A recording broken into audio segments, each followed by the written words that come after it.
Hello everyone. Welcome back to STS, Science, Technology, Economy, Strategy 등을 고민하는 곳입니다. 우주에서 태양광으로 발전된 전력을 무선으로 전송받아서 그래서 비행기가 날아다니고 컨테이너 선박이 물건 배달하고 배터리 없는 전기차가 고속도로 달리는 그런 세상이 이런 세상 오는 것은 확실한 것 같습니다. 문제는 언제냐 이겁니다. 언제 이런 세상이 오느냐 이게 문제인데 생각보다 빨리 올 것 같습니다. 이런 것을 가능하게 하는 핵심 기술이 무선 전력 전송 기술인데 이것을 적용한 신상품들이 현재 지속적으로 출시되고 있고요. 그래서 우리의 생활을 지금도 계속 변화시키고 있습니다.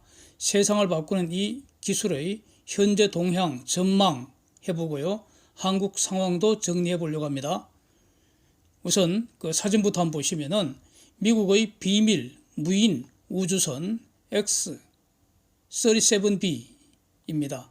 908일 동안 우주 임무 다 마치고요. 11월 12일 날 나사의 케네디 우주센터에 착륙했다는 건데 2020년 3월에 시작된 OTV6라는 어떤 미션을 완수했다는 겁니다. 그래서 대략 한 2년 반 동안 우주에서 무슨 일을 했다는 것인지 원칙적으로 비밀이고요. 그 중에 일부만 공개하는 것만 우리는 알 수가 있습니다. 그래서 하여튼 그 미국민의 세금을 사용하는데도 공개를 안 하고 비밀로 할 수 있다는 것이죠. 당연하지 않습니까? 그리고 지금도 그런 사례가 엄청 많을 겁니다.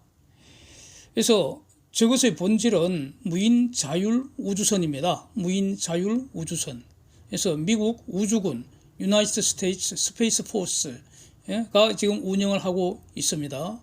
원래 X-37, 그 궤도 시험선이라고 오비탈 테스트 비클 요런 형태로 나사에서 운영하던 것을 미군으로 이관되어서 X-37B 프로젝트로 지금 계속되고 있는 건데 2010년에 시작됐다고 하고요. 저 물건은 보잉이 만들었다는 거고 한 2척 정도 건조가 됐다는 겁니다. 2014년에 614일 동안 우주에서 그 무인으로 임무 수행한 기록이 있고 이번에 908일 동안 했다는 거니까 이제 신기록 갱신했다는 것이고요. 이것보다 더 장기간 우주에서 임무 수행한 것은 지금 우주 정거장뿐이라고 합니다. 그래서 언뜻 보기에는 이제 우주 왕복선하고 비슷한데 사람이 탑승 안 한다는 겁니다. 그래서 무인 우주선입니다. 그럼 어떻게 올라가느냐? 그 로켓이 아트라스 5 또는 팔콘 9 이런 로켓 앞부분에 탑재해서 수직으로 발사했다가 400km 우주 공간에서 이제 사출되는 거죠. 그리고 이제 궤도를 돌면서 임무 수행을 다 했다는 것이고, 돌아올 때 이제 자동으로 지구 대기로 재진입해서 그 다음에는 보통 비행기처럼 이렇게 착륙을 했다는 겁니다. 하여튼 대단합니다. 그러면 도대체 그 비밀 임무가 뭐라는 거냐? 우리는 미국 당국이 발표하는 것만 알 수가 있습니다. 그래서 발표한 거는 언론 보도된 것처럼 다양한 과학 실험했다 이러고 있는데 이거는 하나만한 소리로 들리고요. 우주에 놀러 간 거 아닐 테니까 그곳에서 한 모든 것이 과학 실험일 겁니다. 그래서 구체적으로 뭘 했다는 겁니까? 여기서 매우 주목되는 게 두 가지인 것 같습니다. 두 가지. 첫 번째로 미 해군 연구소가 준비했다는 것인데 우주에서 태양광으로 에너지를 모은 후 이렇게 표현되어 있는데 그러니까 태양광 발전했다는 것이죠. 우주에서 만든 태양광으로 만든 그 전력을 전자기파 형태로 지구로 보내는 기술을 테스트했다는 겁니다. 와, 무선 전력 전송 기술을 우주에서 지구로 보내는 그걸 테스트했다는 겁니다. 이렇게 이해가 됩니다. 이걸 미 해군 연구소가 기획했다는 거 아닙니까? 그러니까 미 해군 입장에서는 전 지구상에 돌아다니는 그 모든 그 배를 움직이는 에너지원을 우주에서 얻겠다. 뭐 이런 거 아니겠습니까? 일단 그렇게 보이고요. 그 다음에 두 번째 주목되는 게 이거는 미국 공군사관학교 생도들이 제작을 했다는 그런 인공위성인데 이게 이 인공위성이 추진 동력을 전자기파에서 얻는다는 겁니다. 전자기 추진 동력으로 움직이는 인공위성을 거기서 테스트했다는 겁니다. 와, 하여튼 이것도 어마어마한 내용일 것 같습니다. 예? 그 외에 이제 뭐 테스트했다는 과학 실험했다는 것이 각종 물질들, 그러니까 지구상에 있는 여러 가지 물질들, 그 내용은 이제 알려지지 않았죠. 근데 사실 물질 아닌 게 있습니까? 물질 아니면 사상인데, 하여튼 지구상에 있는 모든 그 중요한 물질들, 그 다음에 씨앗 이런 거, 씨앗 이게 우주 환경에 노출되었을 때 어떤 현상이 일어나는지 이런 걸 이제 연구했다는 겁니다. 그런 그 제반 이런 연구 수행은 기본적으로 나사가 했겠죠. 자, 이것을 미국 우주군이 주관을 했다는 점에서 하여튼 저 물건 X-37B라는 저 물건은 군사용과 과학용 두 가지 용도가 다 있을 겁니다. 뭐 그래서 저거 계속 발전시키면은 우주 무기로 발전하는 거 아니겠습니까? 예? 그러니까 우주 드론이 되는 거죠. 우주 드론. 그래서 이런 것은 변론이고요. 우주에서 태양광 발전한 그 전력을 무선으로 지구로 전송하는 기술 테스트했다. 이게 매우 주목이 됩니다. 전자기 추진은 다음 기회에 다뤄보겠습니다. 전자기 추진도 어마어마하게 중요한 겁니다. 이거. 예, 그렇고 하여튼 이 무선 전력 전송 기술을 지금 어느 수준에서 테스트했다는 것인지 진짜 궁금합니다. 예. 이전 11월 9일자 영상에서도 유럽 우주국 ESA가 우주 태양광 발전 시대를 대략 한 10년 내에 상용하겠다 이런 목표로 지금 무선 전력 전송 기술 개발 중이다 이런 영상을 봤지 않습니까? 그 뒤에 링크해 두겠습니다. 그래서 미국 그 해군 연구소는 이걸 지금 어느 정도로 이 기술이 지금 실현한 것인지 진짜 궁금합니다. 이런 거는 뭐 극비사항이지 않을까 싶은데 뭐 그렇습니다.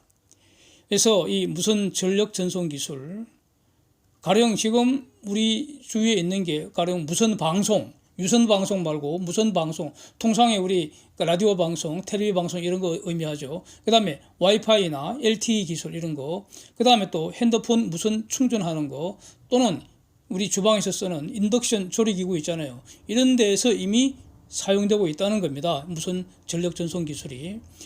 그래서 전기를 발견하고 만들어낸 게 지금 인간입니다. 인간. 그래서 자연적으로 존재하는 전자파, 그게 바로 햇빛입니다. 그래서 이 햇빛 외에 인간이 인위적으로 전자파를 만들어서 지금 사용하고 있습니다.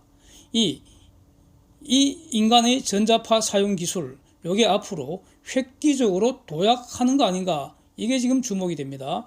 가령 라디오 방송 같으면은 전자파에 음파 실어서 보내는 겁니다. TV라는 것은 전자파에 영상 신호를 실어서 보내는 겁니다. 이것은 팩트입니다. 그냥 팩트이고요. 그렇다면은 제가 이해한 것은 무선 전력 전송이라는 것은 이 전자파에 전력을 실어서 보내면 되는 거 아니냐 이겁니다. 저는 일단 이렇게 이해가 돼서 지금 그 상당한 정도로 순차적으로 실현 가능한 거 아니냐 이렇게 보인다는 겁니다. 전력을 전자파에 싣기 위해서는 이런 겁니다. 그 아이디어는 이런 겁니다. 우주에서 태양광 발전해서 그 어떤 그 얻는 전력을 마이크로파로 일단 변환시켜서 햇빛은 하나의 전자파가 아니고 파장이 매우 다양한 매우 많은 전자파가 동시에 존재하는 것인데 그 중에 하나가 바로 마이크로파라는 겁니다. 전자파의 수많은 전자파의 일종이 마이크로파입니다. 그래서 우리 그 파 그러면은 파장과 진동수로 이제 이렇게 성질을 나눌 수 있죠. 그래서 파장과 진동수를 곱해버리면은 진동수라는 것은 한 파를 1초 동안에 몇 번 움직이느냐, 그게 진동수 아닙니까? 그래서 파장과 진동수를 곱해버리면은 바로 속도가 됩니다. 그래서 빛의 속도가 초당 30만 킬로미터, 즉 3 곱하기 10의 8성 미터 퍼 세크라고 할 때 그게 바로 파장과 진동수를 곱한 것이고, 그래서 마이크로파는 그러니까 파장이 1에서 10cm 사이에 있는 고전자파라는 겁니다. 그러니까 그 마이크로파의 진동수도 계산을 할 수 있고 뭐 이렇게 되는 것인데, 여기서 모든 그 전자파는 그 파장의 크기에 따라서 성질이 너무나 다르다는 겁니다. 너무 다릅니다. 마이크로파의 성질은 어떤가? 이거는 굉장히 직진성이 강합니다. 이 공기중을 지나갈 때 비나 구름의 영향을 받지 않습니다.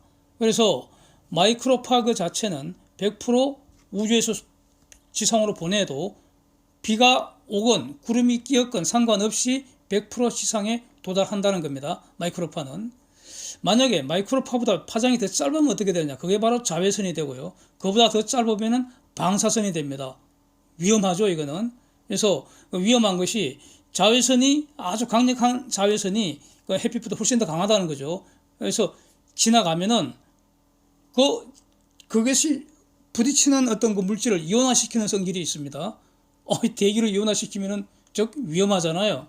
마이크로파는 이런 현상이 없다는 것이고, 파장이 더 길어지면 어떻게 되느냐? 그게 적외선입니다. 이거는 가령 사람이건 동물이건 피부에 그냥 뚫고 들어가는 성질이 있습니다. 위험하다는 거죠. 마이크로파는 이런 염려도 없다는 겁니다. 그런데 다만 이제 여기서 새로 생기는 거니까 세상에 없는 마이크로파가 새롭게 이 공간을 즉 하늘을 가로질러 지나가기 때문에 거기에 대한 환경 영향 평가 이런 연구는 당연히 계속 해야 되는 거고요. 계속 하고 있다고 그럽니다. 그래서 이 우주 태양광 발전을 지상으로 마이크로파 형태로 보낼 때 그 설계를 하면 됩니다. 이제는 그게 인간이 하는 짓이니까. 그래서 마이크로파 설계를 할 때 평방미터당 에너지 밀도를 대략 한 수백 와트 정도로 설계를 하면은 그러면은 이제 그게 가령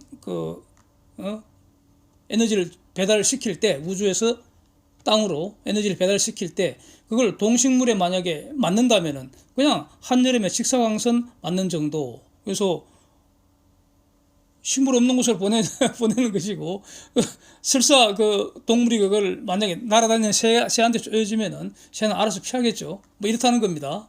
이 정도로 지금 설계를 하고 있다는 겁니다. 그래서 지금 이 상태에서 현재 인간이 사용하고 있는 무선 전력 전송 기술, 와이어리스 파워 트랜스퍼 테크놀로지, 이게 지금 한 3가지 정도로 이렇게 분류가 되어 있다는 겁니다. 위에서 본 건데 한 번 더 다시 정리를 해보면은 도대체 이 마이크로파를 이용한 무선 전력 전송 기술이 어떤 건지 훨씬 더 쉽게 이해를 할 수 있습니다. 제일 먼저 나오는 게 핸드폰 무선 충전 패드를 생각하면 됩니다. 요거는요, 패드 위에, 무선 충전 패드 위에 핸드폰을 정확하게 올려놔야 되지 않습니까? 그리고 패드 하나에 한 번에 핸드폰 하나씩만 충전할 수 있습니다. 그래서 무선 충전 거리가 5cm 미만이라는 겁니다. 다시 말하면은 무선 충전 패드 위에 핸드폰을 올려놔야 하잖아요. 그래야지 제대로 충전이 되지 않습니까? 그거를 한 6cm 정도로 띄워버리면은 충전 안 된다는 겁니다. 즉 무선 전력 전송 안 된다는 겁니다. 요런 방식이 바로 자기 유도 방식이라는 겁니다.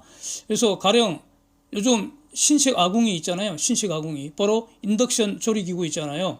그것도 하나의 인덕션에 냄비 하나씩만 가열할 수 있잖아요. 그게 바로 자기 유도 방식 무선 전력 전송 기술이라는 것이고요. 이게 이제 5cm 미만에서만 작동되니까 거리가 너무 짧잖아요. 그래서 이 거리를 한 수미터 내지 수십 미터까지 무선 전력 전송할 수 있겠는가? 그걸 가능하게 하는 기술이 자기 공명 방식이라는 게 있다는 겁니다. 이게 이제 가령 사진 보시면은 애트리 한국전자통신연구원이죠. 거기서 개발한 건데 E컵이라는 겁니다. E컵이라는 충전기입니다. 지름 10cm 정도 되는 컵 모양의 충전기 이제 보이지 않습니까? 그 컵 안에 여러 개의 폰을 넣어두면은 여러 개의 폰이 동시에 전부 충전된다는 겁니다. 그래서 만약에 이것을 인덕션에 응용을 한다면은 가령 반경 한 10m 이내에서는 밥도 하고 국도 끓이고 고기 좋아하는 분들 고기도 굽고 이런 게 동시에 가능한, 장소 구애받지 않고 그런 것도 가능하다는 거 아닙니까? 이 인덕션에서 이런 인덕션 아직은 없죠. 이런 제품은 아직은 없지만 앞으로 출현 가능성은 매우 높다는 겁니다. 필요하면은 만들 수 있는 기술은 있다는 겁니다. 지금 이 기술도 조금만 더 이렇게 쪼물락거리면 이거 만들 수 있는 것으로 이렇게 평가됩니다. 그래서 자기 공명식 방식이라는 것은 작동 거리가 한 수십 미터 이내에서 일종의 현재로서는 차세대 무선 충전 방식으로 일단 매우 주목되는 것 같습니다. 핸드폰 충전할 때 이거는 그러니까 대용량이 아니고 또 요거 이용한 것이 이제 뒤에서 보겠습니다. 전기 자동차 무선 충전 방식이라는 겁니다. 충전 범위 내에 있으면은 어떤 그 무선 충전 패드 이런 거와 달리 위치에 관계없이 충전 범위 내에 있으면 전부 충전시킬 수 있다. 이런 겁니다. 요거와 비교해서 이 마이크로파 방식이라는 거, 이거는 수백 메타 이상, 수킬로까지, 그래서 우주 태양광 발전의 경우에는 수백 킬로에서 수천 킬로미터까지 적용할 수 있다는 겁니다. 이게 지금 주목받는 겁니다. 마이크로파 방식. 그래서 우주에서 대양을 항해하는 선박에다가 바로 전력을 전송해버리면은 전기만 있으면은 모터 돌릴 수 있잖아요. 그러면 전기 추진 선박이 가능한 겁니다. 컨테이너 선박이건 아니면 벌크선이건 유조선이건 전기 추진으로 다닐 수 있다는 겁니다. 가령 말이죠.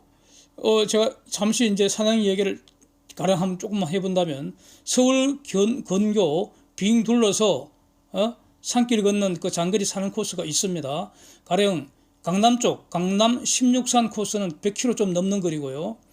강남 16산하고 강북 9산 더해서 서울 외곽 빙 두르는 거 25산 종주 하면 그 대략 한 250km로 알고 있고요. 55산 종주가 250km인지 요건 약간 헷갈리네요. 저도 많이 놀았습니다. 이런 데서. 그래서 아는 겁니다. 다만 지금 25산과 55산 저 거리가 좀 헷갈릴 뿐입니다. 강남 16산이 100km인 건 확실하고요. 하여튼 이렇게 서울 근교 빙 둘러서 산들이 있습니다. 근데 그 적당한 곳에 우주에서 보내는 무선 전력 수신 안테나 깍깍 세운 다음에 거기서 전력 받아서 다시 그걸 무선으로 전력을 다시 이제 전송해 주는 거죠. 그러면은 서울 수도권 이 전역을 다니는 자동차는 배터리 필요 없이 무겁게 배터리 장착할 필요 없이 무선으로 전기를 받아서 바로 모터 돌려서 운전 가능하지 않겠습니까? 네? 가령 무선 청소기도 한번 생각해 보면은 지금은 무선 청소기에도 리튬이온 배터리 사용됩니다. 그러니까 이거를 유선으로 충전한 다음에 사용할 때 이제 무선으로 사용한다는 거 아닙니까? 그런데 무선 전력 전송 기술을 사용하면은 배터리 없는 무선 청소기 가능하지 않습니까? 그래서 무선 청소기에다가 무선 전송 전력을 수신할 수 있는 안테나만 장착을 하고요. 배터리는 필요 없고 갖다 버리고 집안 적당한 곳에 무선 전력을 송출하는 안테나만 딱 만들어 놓으면은 그러면 무선 청소기 그대로 사용 가능하고요. 충전할 필요 없죠. 집안의 모든 가전기구 무선으로 작동시킬 수 있다는 겁니다. 그래서 도대체 이런 어마어마한 기술인 것 같은데 이런 게임 체인저급 기술 개발에 한국은 지금 어디쯤에서 놀고 있는지 정리를 해보겠습니다. 우선 정부에서 발표하는 내용 참고하시면 되겠습니다. 보시는 것처럼 한국도 상당히 열심히 하고 있네요. 이제 기본적으로 여기에는 지금 기초 단계이기 때문에 이런 기초 연구에는 세금 쓰는 게 맞다고 봅니다. 그래서 정부 출연 연구기관에서 세금 가지고 열심히 하는 것으로 보입니다. 가령 한국전기연구원 KERI 여기서는 고출력 무선 전력 전송 시스템 지금 시범 테스트 대략 한 100m 정도 5개에서 검증하는 단계로 지금 알려져 있고요. 가령 저 위에서 봤던 자기 유도식이나 자기 공명식 이런 것은 구체적 상업용 제품 만들어서 파는 기업들이 알아서 하면 되는 것이고 마이크로파를 이용한 이런 무선 전력 장거리 전송 기술은 지금 초기 단계이기 때문에 저렇게 정부가 적극적으로 세금 투입해서 하는 것이 맞다. 저는 이렇게 이제 정리가 되고요. 다른 움직임을 본다면 가령 철도연구원에서 지금 지하철이나 전철 이런 것들은 유선 방식입니다. 유선 방식. 전기를 보내야 되는데 유선 방식이죠. 전력 집진기가 유선 방식으로 접촉을 해야 되니까 그렇게 해서 이제 사용하고 있는데 이걸 무선 방식으로 적용하려는 그런 연구가 지금 집중적으로 하고 있는 것 같습니다. 근데 아직은 그러니까 배경 기술이 자기 공명 방식으로 보인다는 겁니다. 또 전기차를 충전할 때 무선 충전 방식 사용하겠다. 즉, 그러니까 전기차 무선 충전 방식에 대한 시도가 계속 지금 보도가 되고 있지 않습니까? 이것도 배터리를 전제로 하는 것입니다. 자동차에 있는 그 배터리를 무선으로 충전하는 개념이기 때문에 이것도 자기 공명식 무선 전력 전송 기술 응용하는 그 정도 수준으로 보인다는 겁니다. 그런데 이런 기술들 가령 철도연구원에서 그 무선으로 전력 집진하겠다 아니면은 그 전기차 무선 충전 방식에 대한 기술 이런 기술들은 과도기 기술 아닌가 이렇게 평가됩니다. 본격적인 무선 전력 전송 기술이 도입되면 저거 가장 먼저 사라질 기술 아닌가 이렇게 평가가 됩니다. 무선 전력 전송 기술이 제대로 된다면 어떻게 되겠습니까? 마치 전력 와이파이 또는 전력 LTE 존 이런 것과 비슷한 개념으로 전국 곳곳에 무선 전력 전송 설비를 갖춰두고요. 차량에는 이 차량이라는 것은 승용차, 철도, 지하철, 드론 이런 기본적인 모든 모바일 수단이 되는 겁니다. 거기에 무선 전력 수신 안테나만 설치를 하면은 배터리 필요 없죠. 배터리 필요 없이 바로 그 모터 돌리는 전기를 수신해서 사용할 수 있다는 겁니다. 그러면 그냥 돌아다닐 수 있잖아요. 만약에 여기에 사용할 전기를 원자력 전기로 발전해서 사용을 하게 된다면 그야말로 탄소 배출 완전 제로가 달성되는 거 아니겠습니까? 그동안 그 리튬 이온 배터리 문제점으로 제가 여러 번 그 지적을 했습니다. 저는 그 리튬 이온 배터리 제가 아주 열등제라고 봅니다. 이거는 환경 파괴하는 그런 어떤 그 물건입니다. 그래서 지금까지 그 제기됐던 리튬이온 배터리에 대한 그 많은 문제점, 무겁고 효율 나쁘고 위험하고 특히 화재의 위험이죠. 만드는 과정에서 탄소 배출하고요, 환경 파괴하고 저걸 폐기할 때 기본적으로 지금 독성 물질이니까 그래서 또 환경 파괴하고 에너지 소모하는 이런 문제점 싹 사라지게 됩니다. 예? 환경 파괴하고 탄소 배출하는 리튬이온 배터리를 시장에서 퇴출시킬 수 있겠다 이런 겁니다. 그래서 되돌아보면 말이죠. 졸지에 사라진 세계 최고 기술 허다하게 많습니다. 가령 플로피 디스켓 지금 있습니까? CD 이런 거 있습니까? USB라는 것도요. 초기에는 인기 많았지만 지금 사라지는 중이라고 봐야 하고요. 하드디스크 드라이브 이런 거 지금 계속 사라지는 과정에 있지 않습니까? 네? 그 다음에 지금은 사용도 안 하죠. 그러니까 우리 아이들 돌잔치하고 그럴 때 애들 놀 때 그때 찍어주던 게 아날로그 비디오 촬영 장치인데 그때도 테이프를 사용했잖아요. 그 테이프 방식이 VHS 방식이냐 아니면 베타 방식이냐. 과거 삼성전자에서 처음 비디오 재생 장치 이걸 이제 만들려고 할 때 VHS로 할 거냐 베타로 할 거냐 엄청 논쟁이 심했습니다. 기술을 일본이 다 갖고 있었잖아요. 그런데 둘 다 지금 싹 사라지고 없습니다. 허다하게 많다는 겁니다. 지금도 세계 최고 기술이 계속 사라지고 있다는 겁니다. 그래서 지금의 리튬이온 배터리도 결국 이렇게 사라지리라고 저는 봅니다. 그래서 무선 전력 전송 기술 요거 앞으로 계속 주목을 해보겠습니다. Thanks for watching. See you next.